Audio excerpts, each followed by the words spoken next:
The elections today in the country? Yeah. People are voting.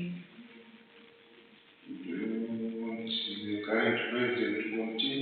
No. Indeed, no. I know. What? He has not handled the country. So, we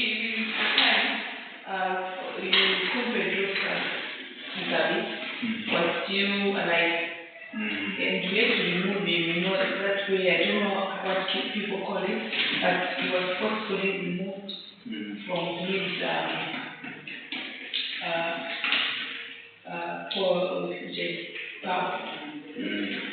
So we thought we were doing good, but no, we were supposed to remove him and put someone from another.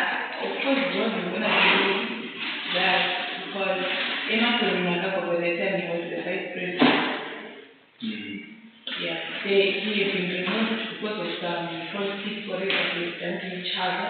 Because now Emma Kurimaka will be the good, not knowing that we are putting poison on ourselves.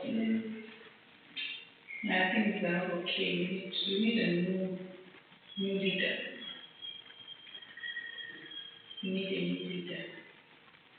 Not going like I expect it. But honestly, even if you fought for the others or for the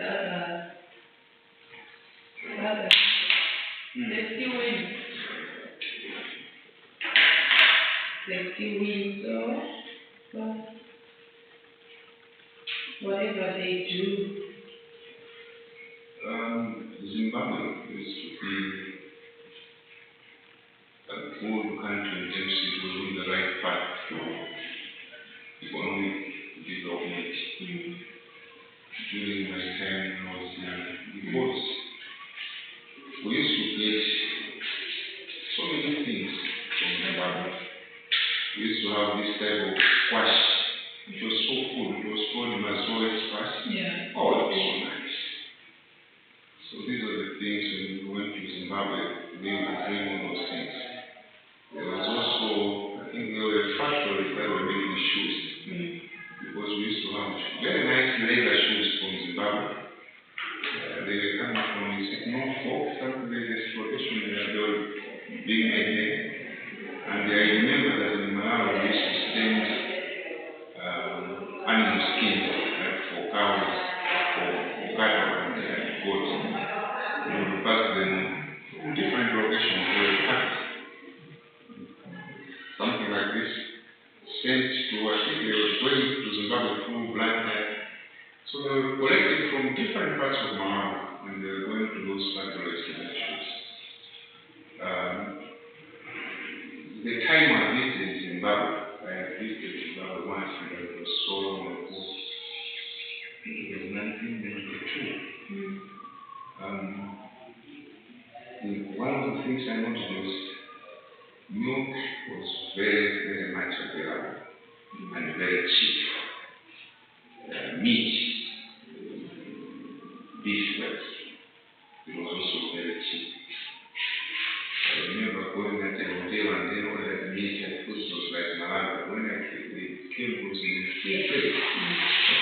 That amount to food here. So it's a country that has the potential. Even up to now, I think when we read it, we are not on the same. Zimbabwe is a little bit like this. But it's like the leadership that is destroying Zimbabwe. The leadership. The Malawians were not just going to South Africa, they were also going to Zimbabwe to work for the white people. My grandfather used to tell me stories about Harare. He also used to speak Shona because he stayed there cooking for a white man for a long time. And the good thing is those people that worked in Zimbabwe, particularly those that worked with white people, most of them were, I think, they owned some farms, most of the white people. That's why we got the first to get them out of the farms and then they distributed the land I think to his followers, something like that. Yeah, but one thing I noticed was that those people that went to Zimbabwe waiting for these white people or white country, they came back and they were smart people. You could notice that this one must have been in Zimbabwe. They used to be smart. They would always take a shower and they would iron their clothes. They are very smart. My grandfather was exceptionally smart because he had worked for a long time with the white man cooking for him. So it's unfortunate that we are destroying our own country. It's the leadership that is destroying our countries in Africa. So I hope Zimbabwe gets someone. Now, you see, the danger is sometimes we are so much in a hurry to replace somebody without knowing who we are going to replace with. That's the mistake we also made. We're so quick to remove someone and thinking without considering the capability of this one to be replaced. This is the issue that we're talking about training and development and also capital management. As I said, these are two subjects, these two courses talk to each other. I have been very fair in the preparation of the examinations because I know that you are writing the final one.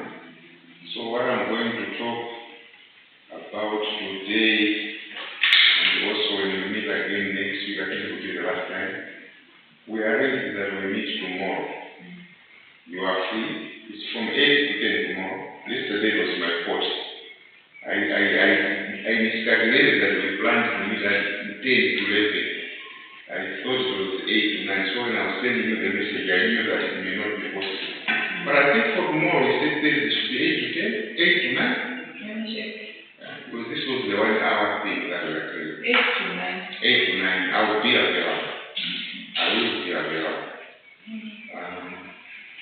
So, what I want us tomorrow, we'll have to cover the human capital. We start looking at the driver. And then another thing that I would like us to do, you remember I talked about measurement, we can start with that as well. I have to reasonably and justifiably try to examine. You are better off, far better off than your friend who attended UK classes. I've got a problem with him. He has only attended twice. Human capital management once. HR training and development once. So I'm going to give you the notes when you make the ask. I'll give you all of them. I don't know how he's going to handle it. Because it has just been once. There was a lot of absenteeism. Sometimes I would come and he would promise that I'm on the way. You find 2 hours gone, he's still not appearing. So I don't know how he's going to handle the examinations. I'm not sure. But for you, at least you have a fair idea of of the two courses, human capital and human resources training and development. So what I'm going to do today is to continue from where I stopped. You know, I think we are looking at the approaches, human resource development, the approaches. What you should know about these approaches is that we are looking at how we can capacitate. Sometimes I use this word, capacitate. Capacitate comes from capacity. Capacity is the ability to do something. Yeah, it has to do that. Capable. If you are capable, it means that's where the word capacity comes from. You are able to do something. So the approaches we are studying should not be misunderstood. You should not think that they are completely in isolation. The approaches, because they are several, today we'll run through them, all of them, the remaining. These approaches are the ones that are telling us about how we can capacitate, how we can make able, or how we can enable human resources to be more valuable and more prepared in terms of training and development. We are already aware of the importance of training and development. I have been emphasizing on this for a long time, and it also shows that this will be an area that I will be examining on. I think you are now by now aware of the three formats of examinations. And let me indicate what type of format I'm going to use. This university allows us to form examinations in three formats. The first format has got three sections. That's the first format. The first format is a three-section sort of format. The first section, which is section A, normally has 20. It has 20 questions, multiple choice.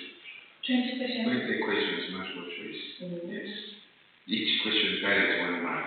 So it's 20 questions, multiple choice. Each question carries 1 mark. The second section is structured questions. We call them structured questions. Structured questions are like short essays and also you need to know that so that you also know how you should prepare exam format D. One is the one I'm explaining, 3 sections. And these 3 sections, section A is multiple choice. Multiple choice. And section B, so it's 20 questions and 20 marks. Section B is structured questions, structured short essays. And this one is 40 marks.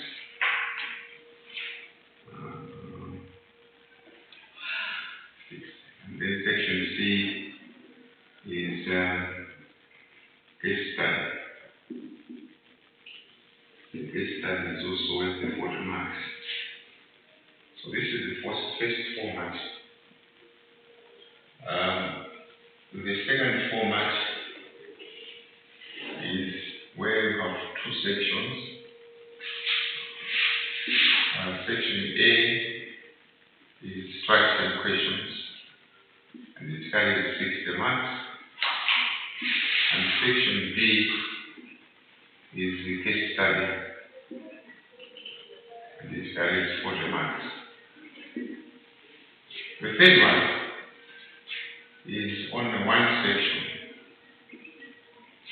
In this 1 section, you have 6 to 7 questions, and these are all essay questions, and you are only requested to answer 5 of them. You only answer 5, each one carries 20 marks, which means 100. So these are the three formats. Now, should you expect the first format, the answer is no. The reason is this. We haven't covered much for me to explain the questions that I want. It will be answered. Then you will notice that there will be a lot of repetition. Because I'm looking at the material covered. Normally the multiple choice will be available if we had completed the whole semester. Again, you should not be excited with the multiple choice questions. They are not normally very easy. They need a lot of remembering. That's what it is. And so I don't like multiple choice myself. They require a lot of remembering of everything. So it's not this format that I've used. Secondly, I've also not used this because the case study part. I haven't given you much of case studies in both human capital management and HRSP. There isn't much of case studies. Case studies when I take you out of class and give you a realistic situation. So this is what, as we did in organizational behavior, we had that sort of case study. So for this reason, I've not used the first format. And this also explains this one. Because it requires case study, so you have to prepare for this. Yeah, not very difficult. It's not very difficult. So you basically to write short essays, 5 of them out of 6 or 7 topics that I'll give you. And you will get 20 marks for each. I've also noticed that my experience so far is that students have not done well, have not done badly on this one. Despite the fact that it seems scary, reason you have to write 5 essays in 3 hours. The essays are short, they are not very long. What you need just to do is find out what each section is saying. For example, if I say something like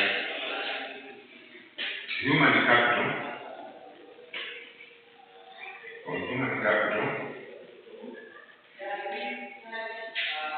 I'm just giving an example. Human capital and the human resources training and development both are focusing on human resources of an organization. Then maybe I would ask to say, can you discuss briefly what human resources training and development does to human resources? This is just an example. Or I'm not saying it has been covered like that. But I'm just saying this may not be as scary as you would think. Because it just gives you general knowledge. You know, the beauty of exams, you're not supposed to give quotations from books unless you are very good at remembering. But you just, it's a content. This is a content examination. Content means the assessment that I'm looking for is just to have a fair idea of whether you know something, you have grasped enough from that. I'm also mindful of the fact that we have closed this session 7:30, and there's no way we could go beyond that. Although, as I said, in the human capital management, it is my wish that next week we will cover the human capital management, because that will give you a fair picture of human capital management. We can't cut off that course without talking about measuring human capital, because values have to be measured. And I've given you a lot of examples. Say you cannot just think that something is valuable unless you have a measure. Someone say what can't be measured can't be improved. What cannot be measured cannot be improved.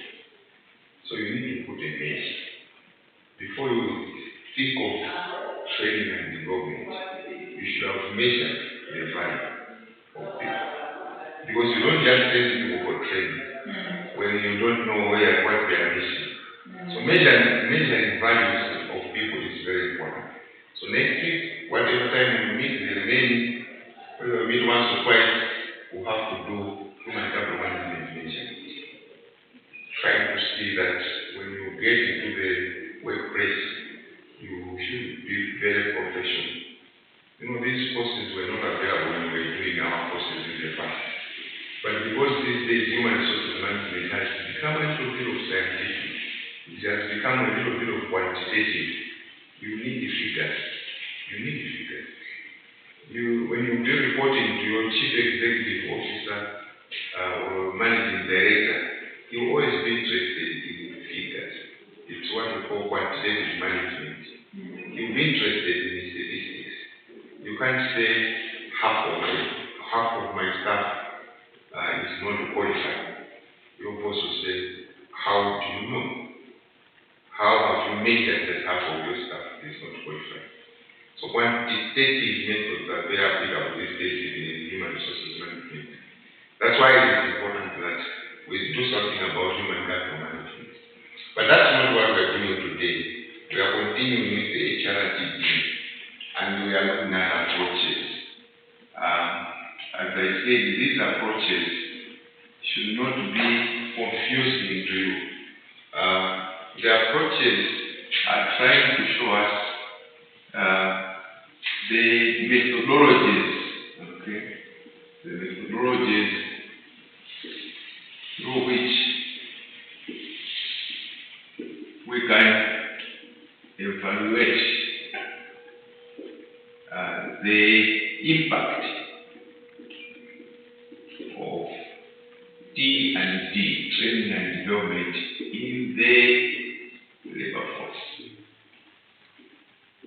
I think we needed to start by looking at that today, because there are so many more approaches that we are going to cover this time.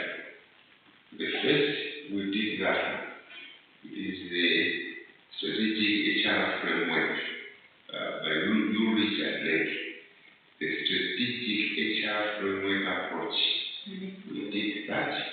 We also talked about, I think towards the end, we talked about the three areas. The strategic HR framework approach should be used to support the business strategy. I think this is the conclusion that we're making towards the end of that strategic HR framework approach. We want to be able to evaluate the importance, the impact of training and development in relation to how the HR will support the business strategy. Something like that. This is something that I mentioned. The business strategy has to do with the vision, the mission, the competitiveness, how prepared it is. That's a strategy. Every business has got a strategy. This university has got a strategy, a business strategy. It looks at how is it positioning itself? How is it positioning itself in the light of the competition that is around? 11 or 12 universities, private universities, in the long run. So you need a business strategy. But for that business strategy, the strategic HR framework is trying to tell us that the human resource component should be able to support and harness and strengthen the business strategy of the organization. Well, when you want to start even a small business, it's important that you have a vision for that business. You should also have a strategy for that business. Is it Disney? What Disney? If you look at his strategy, he said he wants to kill competition. To kill competition means the HR component will support that. So whatever they do is to make sure that there is no other data raccoon that Disney world. Because his idea is to kill competition. There are some businesses that have that type of aggressive vision and strategy. They don't want anyone to start and continue. I have seen, even in our own countries, when a business which is similar to somebody else's business has just started, the owner will come and say, let me buy this business, so that I should be the owner.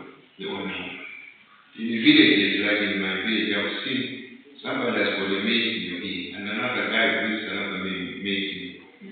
this one who started the area goes to the other and say, let me get the Bible next to me. So that both of them belong to it. That's a huge competition sort of strategy. Huge competition sort of strategy. Sometimes there is these issues of mating. When you want to, the strategy, the business strategy can also lead to mating, to come together. You can decide to say, okay, let's allow Assemblies of God invest and invest of the mate, and they become one. So that we reposition ourselves to meet the stiff competition that is coming in. I can imagine in the next 10 years in the long run, we'll have double the number of private universities. So there will be so much of the competition. So you need to have a really focused and forward-looking sort of HR component. This is what UNIC and they are essentially saying about the strategic HR framework. Look at the business strategy, but also look at the organizational capabilities. Every time in business, the organization has to look at how capable it is. Because even the organization can be a reason for failure to compete effectively. So you should also look at the capabilities and also the HR practices. These three, which were elements of the strategic HR framework, are just trying to emphasize to us that the strategy in human resource training and development should be aligned to the business strategy, the organizational capabilities, and the HR practices. When McDonald's, we don't have McDonald's in Malawi. We only have KFC. But the McDonald's is also even better than KFC. McDonald's is the most popular. It operates in many more countries than KFC. It's just that we have KFC, so we have all KFC in Malawi. But McDonald's is the best. So McDonald's has got organizational capability through HR. There was a time customers from McDonald's complained that the food that they were selling was bad for their children. Because those children that would be taken to McDonald's for a meal were getting a little bit fatter than normal. They would develop what we call obesity. They would become so someone at the age of 10 very fast. And the customers attributed this to the food that was being provided in the restaurant run by McDonald's. Now, the organizational capability is through HR. When McDonald's picked this, because suddenly he started noticing that children were not being brought to business. So he did a survey and noted that most of the parents had decided not to give food to their children bought from McDonald's. What he did as an organizational capability was to recruit healthy personnel. He recruited nurses in those restaurants. So, or not necessarily nurses, but nutritionists or dietitians, those that are good about combination of food. So that was now, you can see, it was to make McDonald's still be capable. That's organizational capability. That's an organizational capability. So you put in the required skills and competencies. So he brought in. So you find any restaurant run by McDonald's, there will be a dietitian or a nutritionist. So when you bring your child, the dietitian is just one way of making money. So they will say, okay, before we give food to your child, meet that person. So the person will weigh the little kid, and it will be so nice. Weigh the little kid on something and say, okay, at your age you are 35 kg. Okay, let me prescribe. So she would write what food to give to that. And it was nice to the parents. So every kid was given a prescription. Don't take ice cream, you got to take this and this. If it's ice cream, you must be this percentage. So the nurse will write, or the dietitian will write, and it will be given to the chef. You say, for that kid, give this one, so that she doesn't get fat and decide. But that was one way of getting more money. And so imagine you go to a restaurant and then before you order the meal, somebody examines you, you would feel so important. Yeah. So that's the way McDonald's went around the problem. So the parents started bringing back the children. Say, oh no, this is a good approach now. Before they give a meal to our children, they have to weigh and examine them and give them the right food. That organizational capability is supported by human resources. So you should know who should you bring at a particular time. Who should you bring to the business at a particular time? So this is what in a summary form, what the strategic HR framework is all about. Then, we started on number 2, the integrative approach. Did we do that? Yeah, Did I say something about the integrative framework by Lehman and Behrman, or I just said that's what we did? Okay, so it's like the integrative framework approach is the second one after the strategic. So we have the integrative framework approach.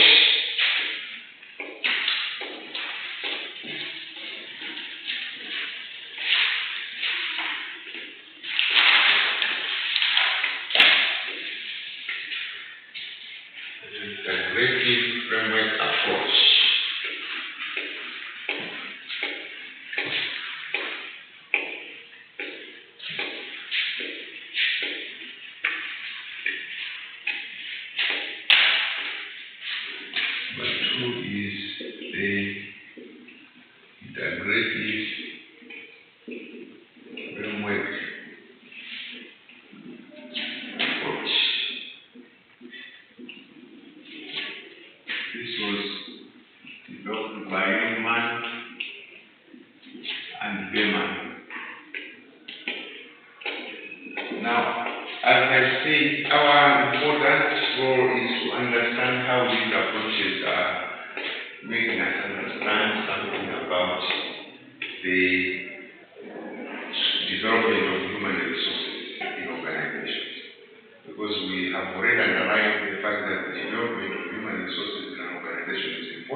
practices.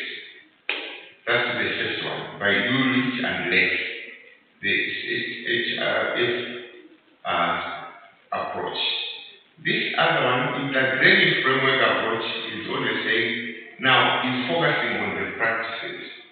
You see, the way you practice something, it will also lead to the way the business will perform. That's one way of looking at developing the practices. Let me give you this example.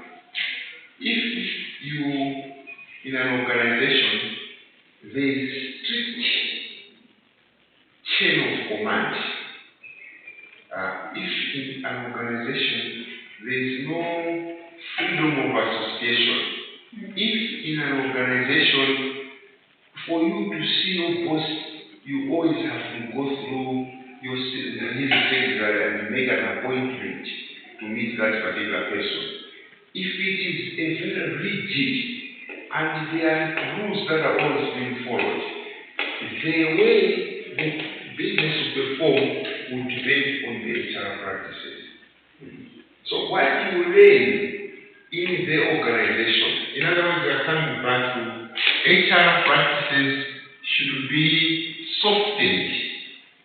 Softened HR practices and protocols. Practices and protocols. Soften HR practices and protocols, and this will lead to a learning, a learning environment that will add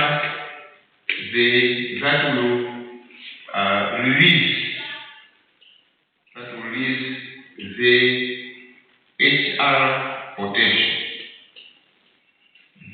I'm trying to explain so that you should actually see the connection between these practices and the way they can help the business.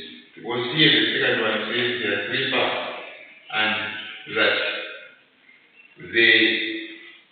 through which HR practices can contribute to business performance. So the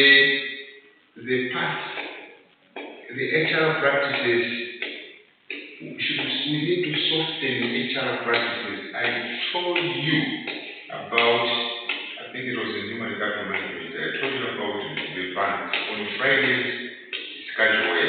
You are softening the HR practices. Now when you soften the HR practices, you are also creating room for learning. You know, training and development is very, very interesting. How do people learn? Even the way you structure the room, one day you'll be involved in training people. There are so many factors. One of them is to soften the HR practices. Sometimes when we are training adults in organizations, we don't use the format we are using in this class. What we'll do is we put this round. So people sit round. And I'm also one of them in the round. So I start talking to them. If you are softening, because you know, this, next time you go to the hospital, I don't want you to force it, but when you go to the hospital, sometimes you notice that some doctors have removed the patient chair from this side to here. That's one way of softening. There's a difference between this type of sitting in an office. Because what already shows that I am the boss, you are the team. So that's why you find that some, particularly I've noticed this in doctors' offices. They have now started, possibly because it's very easy to do the whatever the case when you are closing. But it also shows that it's not boss-junior relationship. So when we're talking about softening, you see, this provides a learning environment. And training and development has to do with learning.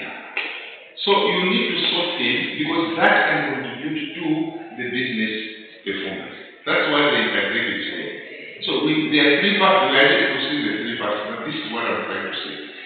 Sometimes to be soft, you soften the HR practices. And that's why even in offices of these big bosses, because their desks are so expensive and frightening, you find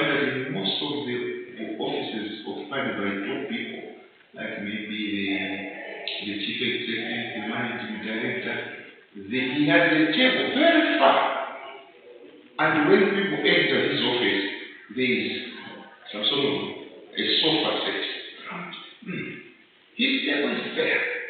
And there is where, so when you have gone to his office, you leave that table and come and join him on the sofa. It's in the office. You see, these arrangements are not just coming for nothing. They are trying to provide an environment for learning and training and development of workers. So you leave, you're not saying I'm not, in this discussion, we are trying to be at the same level. So the integration has got 3 parts, and these 3 parts are, so the most important thing in HR approach is business performance. The approach is to soften HR practices and protocols, the seating arrangements, the communication protocol, all those things. The seating arrangements, even in offices, dressing, these HR practices, rules and regulations. Let's soften. In South Africa, at least from my experience, people work from Monday to Friday, but on Friday they don't offer at 12 o'clock. Most offices. Why? Because they had to soften the HR practice. They noticed that on Fridays, being a weekend, from 1 o'clock to 5 o'clock, people don't work in the office. They are thinking about what they are going to do. So it's time that they start calling each other. It's time that they make arrangements for the weekend. So they have to soften that to say, okay, Monday to Thursday, people will not go for around 4 o'clock or 5 o'clock. But on a Friday, let people not go for 12 o'clock. Because even if you keep them up to 4 o'clock, from 1 o'clock to 4 o'clock, they're always arranging about the weekend. So there is no productivity. We are just wasting our electricity. So most of the companies that I visited, 12 o'clock on Friday, the weekend starts. That's the way you soften things. That is the way you soften things. Sometimes you need to do that. So this is what we mean by softening the HR approach. This can positively contribute to your business performance. It can positively contribute to the business performance if the practices. I always notice, so in Zuzu, there is a place we call Taifa, because it's a business. The business activity there is conducted mainly by people from Tanzania. Taifa, I think, is Swahili. So we always say Taifa Stars. I know the Tanzanian football team is called Taifa Stars. So Taifa must be Swahili, whatever it means. But that location is a business trading area. It's called Madaifa. You can't go to Zuzu and come back without visiting Madaifa because you find everything you need. Clothes, what, or fancy clothes, they are there at the Madaifa. But they have not softened the practices because they close at 5 p.m. Now, they miss a lot of business. Someone is traveling all the way from Lilongwe and is arriving in Zuzu. Maybe he will leave, he starts return journey tomorrow at 5 a.m. or 4 a.m. So he arrives in Zuzu, something like 4:50, 10 to 5. And he says, oh, someone said I should visit Taifa area so that I can buy this and that. You find the girls are closing the shops. Even if you say, but I am not going to be, I'll come tomorrow. We open at 9 o'clock. 9 o'clock, I would have been somewhere back on my way back to Lilongwe. So what I'm trying to say is, businesses, the practices should be softened to suit so that there is success in the business.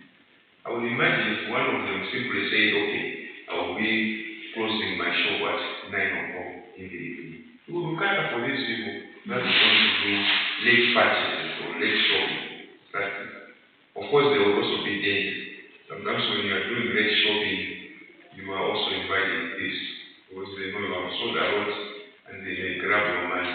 That is why we need to encourage these beverage savings or money cash.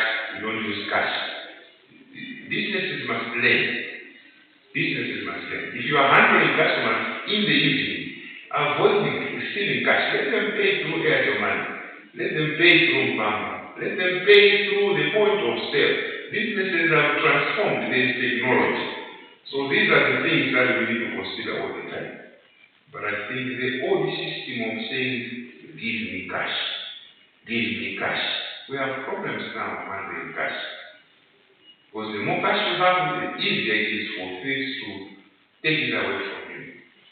But if they pay through Airtel Money, if they pay through Bamba, so no matter how small the business is, let's try to look at how it can perform and succeed. Let's look at this side, the data. So the integrated, maybe integrated and integrated should be understood. To integrate means to bring together. Integrated, to bring together. So it says there are three parts. The framework will tell us three parts, and the first part is called the first one is by building organizational capabilities. The first part is by building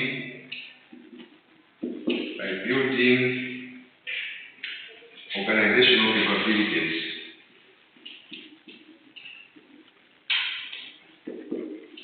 By building organizational capabilities. Capabilities. Being able to. It's an ability. You can. Okay. Can you swim? Yes, I can. Yes, I'm able to swim. You have that capability. So the first part is by building organizational capabilities. How? Okay. Selection. Positioning. Training. Retaining of the workforce. The first thing. You can build organizational capabilities when you look at this. Someone says, what? You can only improve what has been repeated.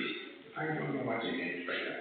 I was reading in another human resources book to say you can only improve what has been repeated. Because you can't improve what has not yet occurred. Okay, if you score a 60, it means you can improve to 70, isn't it? If you have not scored, can you improve? I think that's what it means.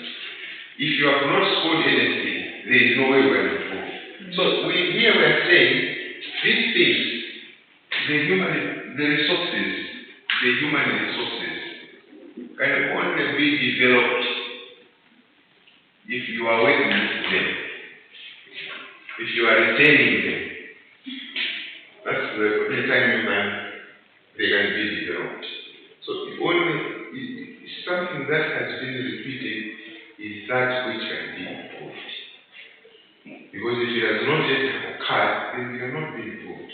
So you only improve something that has been repeated. The same thing, what does this tell us about human resources?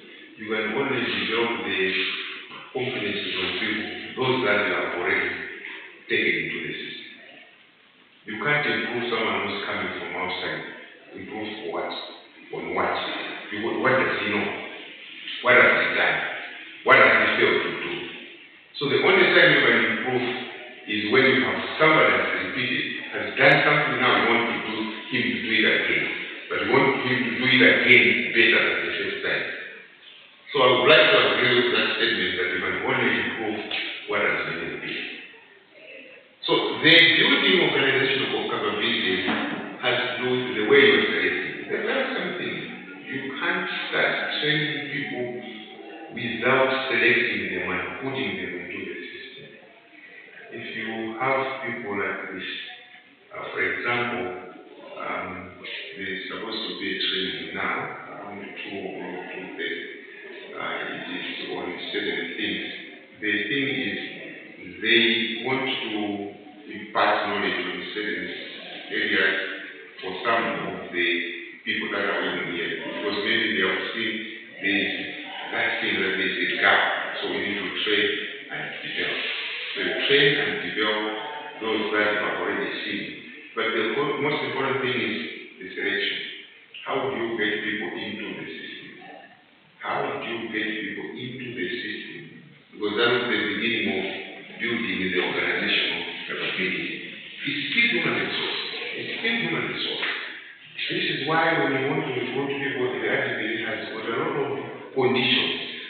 Age between 25 and 45. Why do they do that in an activity? It's important because age. Because they also notice that from 25 to 45, one, you are active. Two, you are still training. I told you, it's very difficult to train people in human resources. Because they always be saying, I already know this. I've done this for 4 days. While you always be open and thirst, hungry for new knowledge. That's why they in the selection, we want to build organization capabilities. Imagine an organization which is managed by people as old as them. How slow it will be? Very slow, very slow, very slow. So the selection is very important. It's very important. And you see, if the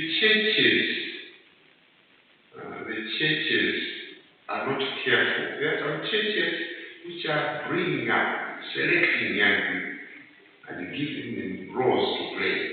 Those churches are very active. They have the capability to attract a huge following. There are some churches which are selecting all the people all the time to take up positions. Those churches are losing membership. Because let's face it, when you are growing up, some senses or some capabilities are a little bit slowed down. The responses are a little bit slowed down. As I was coming today, I discovered one thing. Most of the public transport drivers are young. Is that correct? Very few are old. And when you jump into a public transport, even by a old person who says, I have arrived late. That's what I'm worried about. Who arrived late. And it happened to me yesterday. And I was going back where I went to Gateway Mall, but I used public transport. So it was too late. Around 7, when you have these long queues around the Kaunda Road, before you reach the stadium, it takes an hour from ABC to reach the stadium. But if around 5, 6, 7, actually it's a nightmare. Just move and you just stop. So should be prepared even if you board the public transport at Gateway Mall around 6. You should be sure if you are arriving around 7, where you want to go. It's so slow. So to make it worse, yesterday I jumped into somebody's bed. He just wanted to take him at all. I know when I looked at him, he's not that type of person. And he's reasonably old. I also noticed that he was coming from the office. Because he had a bag, which I think contained the laptop. Now, when I jumped in and started, I said, I made a mistake. This guy will follow all the rules and I will arrive home very late. Because if I use those guys, the young people, they just do this. And within a short time, you are there. So, look, that is organizational capability, selection. And selection has to do with combination of the workforce, the ages. That will be the way. I'm not saying old people are not important, but there must be a combination of the young plant. The new generation has its own ways of doing things. It's fast thinking. They have their own advantages. I don't like statements like the young generation is rude and so on. No. They are very intelligent. More intelligent than us. So we need a combination. When it's like that when my children are home, every time I want to go down, using our whatever, I tell my son to drive. Because I know I'll drive well. Because if I drive, it will take me 2 hours to reach out. But if he drives, he knows which way. He doesn't even fear the road traffic people. The police with him are nothing. When to me it's air, the policeman will ask me why am I using the wrong side of the road. He doesn't care. So if I want to arrive down in 20 minutes, I use it. And you will see how he breaks the road. Yeah, so that's it. But we're trying to build the organization of capability, selection, positioning, not only selection, but when you select position the people based on their, this is the strategy, it is still a strategy. The first part is organizational capability, which has to do with the strategy. When you remember, I told you a story about this shop that was being managed by an old man, and we didn't want to go to him because he was too small. Because he would start all the protocol of greeting you and your family and everything. Before he assists you, you want a packet of sugar, but you spend 20 minutes because of this formalities. He changed and positioned his daughter. Now people are faster and safe. They are safe even faster because it's brighter. So the positioning and also the training, this is where you do the reinforcement of value people. The reinforcement of value of people.